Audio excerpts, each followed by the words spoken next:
హల్లెలూయా. దేవునికి స్తోత్రం. ఈరోజు దేవుని వాక్యం ధ్యానించుకుందాం. లేవీకాండము 2వ అధ్యాయం.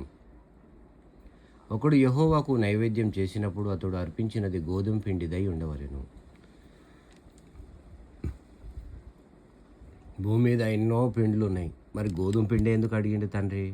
దీనికి మీకేమైనా తెలిసి ఉంటే చెప్పండి స్నేహితులారా. అతడు దాని మీద నూనె పోసి సాంబ్రాణి వేసి యాజకులకు అహరోను కుమారుల యొద్దకు దానిని తేవాలి. అందులో నుండి యాజకుడు తన చేరతో చేరెడు నూనె, చేరెడు గోధుమ పిండి, దాని సాంబ్రాణి అంతయు తీసుకొని యెహోవాకు ఇంపైన సువాసన గల హోమము బలిపీఠం మీద అందులో ఒక భాగము జ్ఞాపకార్థముగా దహింపాలి. ఆ నైవేద్య శేషం అహరోనుకు అతని కుమారులకు ఉంటుంది. యెహోవాకు అర్పించు హోమములలో అది అతి పరిశుద్ధము. నీవు పొయ్యిలో కాల్చిన నైవేద్యం చేయనప్పుడు అది నూనె కలిసినది, పొంగనిది, గోధుమ పిండి అప్పడములే గాని నూనె రాచినది పొంగనిదే పూరిలే గాని కావాలి. నీ అర్పణము పెనము మీద కాల్చిన నైవేద్యమైన ఎడల అది నూనె కలిసినది, పొంగనిది, గోధుమ పిండిదై ఉండాలి. అది నైవేద్యం గనుక నీవు దాన్ని ముక్కలుగా త్రుంచి వాటి మీద నూనె పోయాలి. నీవు అర్పించినది కుండలో వండిన నైవేద్యమైన ఎడల నూనె కలిసిన గోధుమ పిండితో దానిని చేయాలి. వాటితో చేయబడిన నైవేద్యము యెహోవా యొద్దకు తేవాలి.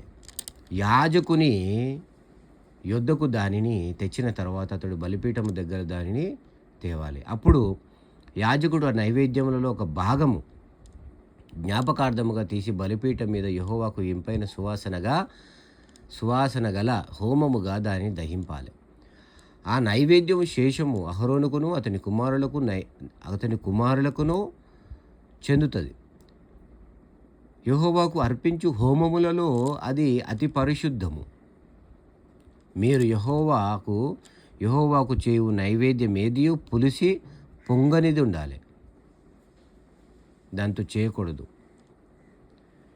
ఏలయనగా పులిసినదైనను. దీని గురించి నాకు మీకేమైనా తెలిస్తే చెప్పండి. తేనె గుటంగా యెహోవాకు హోమముగా దహింపవలదు. పులిసిందంటే ఇప్పుడు చేయకూడదు, మంచిది. కానీ దేవుడు తేనె అయినను యెహోవాకు హోమముగా తేనెను ఎందుకు దహింపవలదు అంటే తేనె యొక్క సారమైనదే కదా, శ్రేష్టమైనదే కదా. తేనెని ఎందుకు వద్దనుడు? మీకేమైనా తెలిస్తే చెప్పండి ఫ్రెండ్స్. హల్లెలూయా. దేవునికి మహిమ కలుగును గాక. తేనె అయినను యెహోవాకు హోమముగా చేయకూడదని చెప్తున్నాడు. ఆమేన్. అటు విధంగానే హల్లెలూయా ప్రథమ ఫలముగా యెహోవాకు వాటిని అర్పింపవచ్చును, కానీ బలిపీఠం మీద ఇంపైన సువాసనగా వాటి అర్పింపవలదు. దహన బలిగా ఏమంటున్నాడు? ప్రథమ ఫలముగా యెహోవా వాటిని అర్పింపవచ్చు, కానీ బలిపీఠం మీద మాత్రం, అంటే దహన బలిగా నువ్వు దీన్ని పెట్టవచ్చు, ఇది తేనె కానీ ఇంకోటి కానీ మరి బలిపీఠం మీద ఇంపైన సువాసనగా వాటిని అర్పింపవలదు. నీవు అర్పించు ప్రతి నైవేద్యమునకు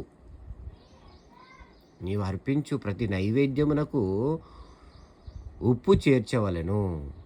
ఆమేన్. మళ్ళా దేవుడు కొన్ని ప్రత్యేకంగా దేవుడు ఎంచుకున్నాడేమో అనిపిస్తుంది కొన్నిసార్లు. ఉప్పు కానీ తేనె వద్దు అంటుండు, ఉప్పు ప్రతి దాంట్లో చేర్చాలంటుండు మళ్ళా. ఆమేన్. నీవు అర్పించు ప్రతి నైవేద్యం, ప్రతిదానికి ఎవ్రీవన్ ప్రతి నైవేద్యమునకు ఉప్పు చేర్చవలెను. నీవు దేవుని నిబంధన యొక్క ఉప్పు నీ నైవేద్యం మీద ఉండాలి. నీ అన్నిటితోనూ ఉప్పు అర్పింపాలి. నీవు యెహోవాకు ప్రథమ ఫలముల నైవేద్యమును చేయనప్పుడు సారమైన భూమిలో పుట్టిన పచ్చని వెన్నులలోని ఊచబియ్యమును వేయించి విసిరి నీ ప్రథమ ఫలముల నైవేద్యముగా అర్పింపవలెను.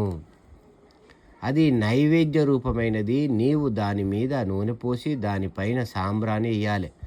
అందులో జ్ఞాపకార్థమైన భాగమును అనగా విసిరిన ధాన్యములో కొంత, నూనెలో కొంత, దాని సాంబ్రాణి అంతయు యాజకుడు దహింపవలెను. అది యెహోవాకు ఇంపైన సువాసన, యెహోవాకు హోమం. ఆమేన్. ఇప్పుడు ప్రస్తుతం ఉన్నటువంటి కాలంలో యేసయ్య మన కోసము తన రక్తాన్ని, పరిశుద్ధ రక్తాన్ని ఒలికించి మన పాప పరిహారార్థ బలిని ఆయన అర్పించిండు. మనకు కావలసిందల్లా ఇప్పుడు ప్రస్తుతము ప్రార్థన, విరిగి నలిగిన హృదయాలు, దేవునికి ఇంపైన సువాసన. ఆమేన్. ఆయన 10 ఆజ్ఞలు, నూతన నిబంధన ఇంకా స్పష్టంగా రాయబడ్డది. ఫ్రెండ్స్, అది కూడా మంచిగా చదవండి. దేవునికి ప్రార్థనలు, ఎల్లప్పుడూ ప్రార్థనలో ఉండండి. నా కోసం కూడా ప్రార్థన చేయమని విన్నవారిని, వారి కుటుంబాలని దేవుడు దీవించును గాక. ఆమేన్.